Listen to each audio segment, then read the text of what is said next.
자, 봅시다. 그럼 우리가 오늘 또 1, 2, 3교시에 배운 거에 데일리 리뷰를 하면서 간단하게 한 10분 정도 우리가 1회차, 벌써 1회차 또 나왔네요. 그렇죠?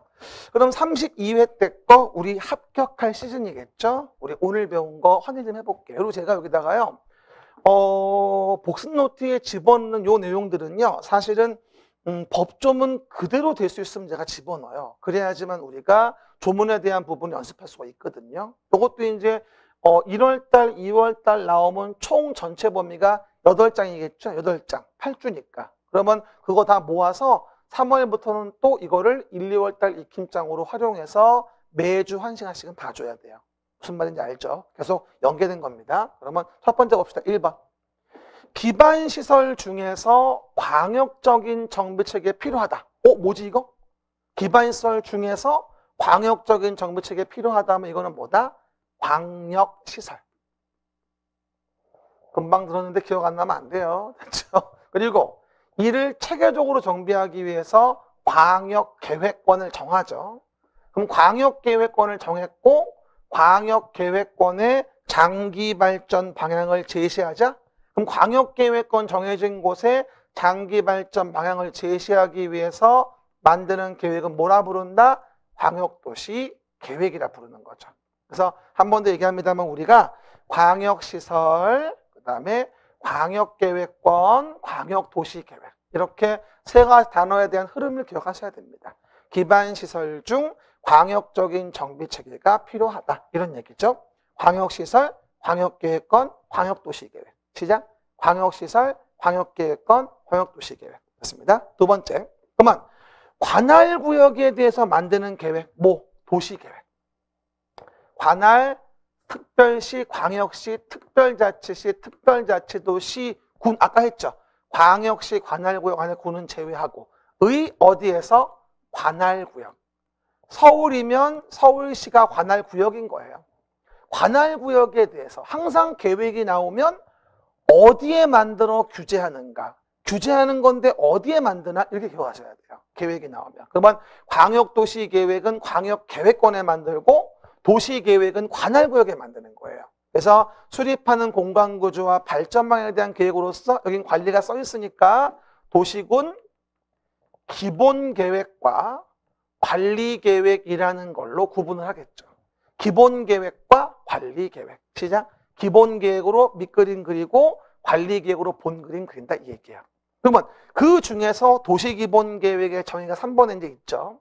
그럼 도시기본계획 항상 나올 때마다 기본인지 관리인지를 잘 챙겨야 됩니다. 기본계획은 어디에 대해서? 당연히 관할구역에 대해서. 서울시 관할구역. 됐죠? 관할구역. 기본적 공간구조와 장기발전 방향을 제시하는 무슨 계획? 이건 밑그림 그리는 거니까 종합계획이고 기본계획은 무엇이 지침이 된다? 도시관리계획. 관리계획을 만들 때 수립의 지침이 된다. 관리계획을 만들 때 수립의 지침. 기본계획으로 뭐 하자? 서울시에서 밑그림 그리고 관리계획으로 본그림 그리는 거니까. 그렇죠, 여러분? 그 얘기. 도시관리계획 수립의 지침이 된다. 제가 8페이지 그림책 볼 때 오른쪽에 정의에다 써놨던 것들이에요. 알겠습니까? 그 얘기. 그 다음에 4번에 대한 부분은 용도지역이죠. 도시를 관리하기 위해 계획을 만들어서 토지 이용 규제를 위해 용도지역을 정하죠. 그럼 용도지역이란 토지의 이용, 건축물 용도, 건폐, 용적률 높이 등을 모함으로써 제한함으로써 토지를 경제적 효율적으로 이용하고 공공복리 증진을 도모하기 위하여 서로 모되지 않게 중복되지 아니하게 용도지역도 서울시의 도시관리계획으로 결정하는 지역을 뭐라 한다? 용도지역이라고 하죠. 용도지역은 도관농자, 용도지역, 중복안대 이랬잖아요. 이게 용도지역의 원정이에요. 자, 다음 때는 지구와 구역도 다시 한번 얘기 드릴 겁니다. 그 얘기. 그 다음에 기반시설과 관련된 부분에 대해서 설치, 정비, 개량을 하려고 한다. 도시관리계획에 의해서. 그러면 기반시설로서 하천은 뭐죠? 하천은 재난 방지를 위한 방제시설. 9페이지 정가운데 그림책에 있죠. 장사시설, 도축장, 종합의료시설은 우리가 장도중이라고 해서 생을 마감할 때 쓰는 시설 뭐라 했습니까? 보건위생시설. 시작. 보건위생시설. 그리고 하수도 폐차장이나 빗물 저장 이용시설 같은 거는 뭐다? 환경기초시설이라고 해서 환경에 위해를 주는 것들을 정한 것이죠. 아까 말씀만 드렸지만 빗물 저장 이용시설도 환경기초시설입니다. 9페이지 정 가운데 써 있죠. 됐고요. 그리고 해당 내용 부분에 이런 기반시설은 도시관리 계획으로 계획하여 결정하게 되죠. 그러면 기반시설 중 도시관리 계획으로 계획하여 결정한 걸 뭐라 불러 우리가? 도시계획 시설이라 부르는 거죠.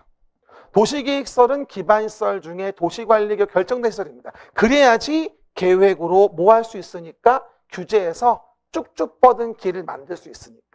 그래서 도시계획시설이란 기반시설 중 도시관리 계획으로 결정된 시설을 말하고 그 도시계획시설을 설치, 정비, 개량하게 사업을 한다면 뭐라 불러 이걸? 도시계획 시설 설치를 위한 사업이라고 하죠. 도시계획 시설 사업. 시작. 도시계획 시설 사업. 한마디로 뭐라 했습니까? 기반시설, 도시계획 시설, 도시계획 시설 사업. 단기 이하라고 했죠. 시작. 기반시설, 도시계획 시설, 도시계획 시설 사업. 그 다음 지구단위 계획과 관련된 부분은 뭐라고 했습니까? 지구단위 계획은 서울시의 일부에 대해서 그러면 뭐가 된다? 도시계획 수립 대상 지역의 일부, 서울시 일부. 우리가 오늘 배운 것 중에서 유일하게 일부이어야 맞는 건 지구단위 계획. 요 지문이 30회 문제였어요, 사실은. 그렇죠?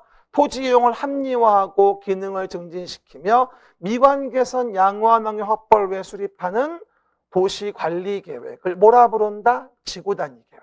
한 번 더 봐봐요. 서울시의 도시계획이 있어요. 기본계획 관리계획. 그 안에서 강남의 재개발, 재건축이 이루어져요. 그럼 어떻게 되죠? 요 동네 사업을 잘 되게 하기 위해서 서울시의 일부에 대한 지구단위 계획을 만드는 거죠. 그렇죠? 그게 바로 지구단위 계획. 일부. 서울시의 일부. 도시계획 수립 대상 지역의 일부입니다. 그리고 8번, 9번은 개발행위 허가 관련된 개발밀도 관리구역과 기반시설 부담구역이 있죠. 혹시 그 말 기억나요? 개발밀도 관리구역이란 개발로 인하여 기반시설이 부족할 것으로 예상된다. 그러면서 기반시설 설치가 곤란하다. 곤란하면 강화하자. 개발의 밀도를 관리하기 위해서. 시작. 곤란하면 강화하자. 개발의 밀도를 관리하기 위해서. 이게 개발밀도 관리구역. 그 다음 기반시설 부담구역은 뭐다?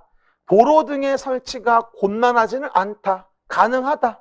그러면 기반시설 부담구역 내에서는 개발행위는 허용해 주겠다. 뭐와 겹치지 않게? 개발밀도 관리구역.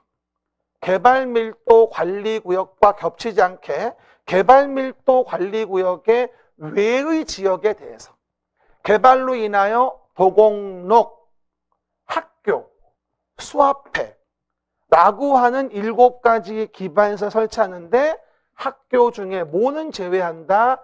대학은 제외한다 했거든. 대학까지 돈 걷어 설치하는 건 불가능해요. 그래서 도공록, 학교, 수합회, 대학 제외. 그래서 기반시설 설치가 필요한 지역을 대상으로 해서 기반시설 설치하거나 그에 필요한 용지를 확보하게 하기 위하여 지정고시하는 구역을 우리가 기반시설 부담구역이라고 합니다. 그렇죠? 하나하나 보면서 호딱호딱 보시면 됩니다. 그 다음에 뭐가 되죠? 10번, 11번은 계획의 지위와 관련된 부분이죠. 기억나요? 아래에 있는 계획은 위에 있는 계획 부합해야 되고 그렇지 않으면 위에 있는 계획이 우선하죠. 그럼 봐봅시다. 광역도시계획 및 도시군 계획은 보이죠? 국가계획에 부합해야 한다. 광역도시계획, 도시군계획이 국가계획의 내용과 다를 때에는 뭐가? 국가계획의 내용이 우선한다. 됐죠? 국가계획 우선. 11번. 광역도시계획이 수립되어 있는 도시군 기본계획은 광역도시계획에 부합해야 되겠죠? 그리고 기본계획 내용이 광역도시계획 내용과 다를 때는 뭐가 앞서죠? 상위계획이 바로 뭐다? 광역도시계획이니까 광역도시계획 내용이 우선한다. 아까 얘기했죠? 광역도시계획상 외곽순환도로 들어갈 자리인데 서울시의 도시기본계획으로 아파트 짓겠다. 이러면 아파트 못 져요. 상위계획인 광역도시계획이 앞서는 거니까. 기억나시고요. 그 다음에 마지막으로 뭐하죠? 12, 13, 14번에서는 광역도시계획 관련된 부분의 연결고리죠. 한번 봅시다. 그러면 광역계획권을 정한다고 나와 있어요.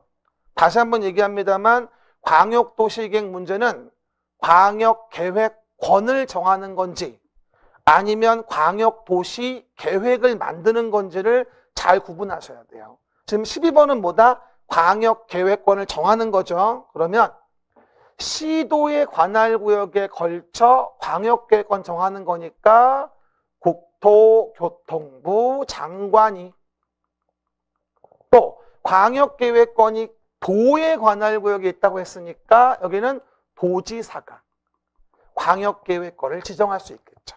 그렇죠? 광역계획권은 국장 아니면 도지사예요. 13번입니다. 여기는 광역도시계획을 수립하는 걸 물어본 거야, 이제는. 그러면 같은 도의 관할구역에 속해 있다면 광역도시계획은 누가? 시장, 군수가 공동으로 수립을 하겠지. 광역도시계획을 만드는 거니까.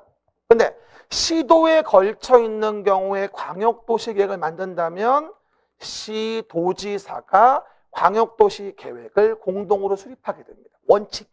그래서 광역계획권을 정하는 겁니까? 광역도시계획을 만드는 겁니까? 라는 걸 잘 보셔야 돼요. 그게 포인트. 아셨죠? 됐고. 그리고 그렇게 만든 계획은 여기 뭐라고 나와? 승인을 받는데요.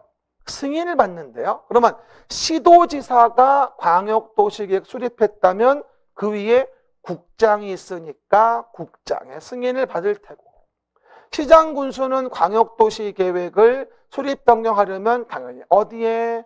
도지사에게 광역도시계획의 승인을 받으면 되겠죠. 그래서 우리가 수립인지 해당 내용 부분에서 뭐가 된다? 승인인지 라고 하는 부분도 구분해 보시면 되겠죠. 한마디로 12번은 광역계획권을 정하는 거, 13번은 광역도시계획을 수립하는 걸 물어본 거고 14번은 그 계획에 대해 누가 승인을 하는지를 물어본 겁니다. 아까 그림책 10페이지의 좌우 패턴을 보시면 충분히 이해할 수 있겠죠. 예, 여러분 됐습니다. 이래서 그러면 리뷰까지 해가지고 우리가 내용 등에 대한 부분을 모두 정리해 봤습니다.